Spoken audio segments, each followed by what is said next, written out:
Cijel region pričao je o koncertu Jakova Jozinovića, ali jedno ime je svima nedostajalo, Marija Šerifović. Nakon dana nagađanja, pevačica je konačno otkrila pravi razlog zašto se nije pojavila i njena izjava odjeknula je estradom. Jakov Jozinović posljednjih mjeseci postao jedna od glavnih tema na Balkanu. Njegovi koncerti pune dvorane, a publika ga dočekuje kao novu veliku muzičku senzaciju. Upravo zato su mnogi očekivali da će među poznatim gostima biti i Marija Šerifović, koja je ranije javno govorila pozitivno o njemu. Međutim, kada je koncert završen, publika je odmah primetila da Marije nema.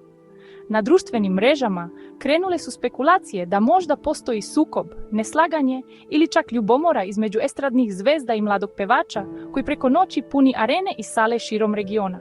Marija Šerifović je ubrzo rešila da stavi tačku na nagađanja. Otvoreno je rekla da razlog njenog nedolaska nema veze sa lošim odnosima, već da je jednostavno niko nije pozvao na koncert. Njena kratka izjava odmah je postala viralna i izazvala brojne komentare na internetu. Iako nije bila prisutna, Marija je jasno stavila do znanja da poštuje Jakov uspjeh i da razume zašto mlađa publika toliko voli njegovu muziku. Istakla je da je njegova ciljna grupa prvenstveno mlađa generacija i da današnja scena funkcioniše potpuno drugačije nego ranije. Posebnu pažnju izazvao je deo njene izjave u kojem govori o estradi i ljubomori među kolegama. Marija je rekla da gotovo niko sa scene nije potpuno ravnodušan prema tolikom uspjehu mladog izvođača koji je preko noći postao ogromna zvezda. Upravo ta iskrenost izazvala je veliki haos na društvenim mrežama. Nakon Marijine izjave društvene mreže su eksplodirale od komentara. Jedni su tvrdili da je potpuno iskrena i direktna, dok su drugi smatrali da iza cele priče ipak postoji nešto više. Upravo ta podeljena mišljenja dodatno su podigla pažnju oko cele situacije. Marija je posebno privukla pažnju kada je rekla da pojedini ljudi sa estrade teško podnose uspjeh mlađih izvođača. Njena izjava o matorim dinosaurusima brzo je postala viralna i izazvala brojne reakcije među publikom i kolegama. Sa druge strane, Jakov Jozinović nastavio je da puni sale i privlači ogromnu pažnju mlađe publike. Njegov uspjeh posljednjih mjeseci mnogi porede sa velikim regionalnim zvezdama koje su nekada dominirale scenom. Fanovi su počeli da analiziraju svaki detalj između Marije i Jakova, pokušavajući da otkriju postoji li stvarno neka tenzija ili je sve samo internet drama.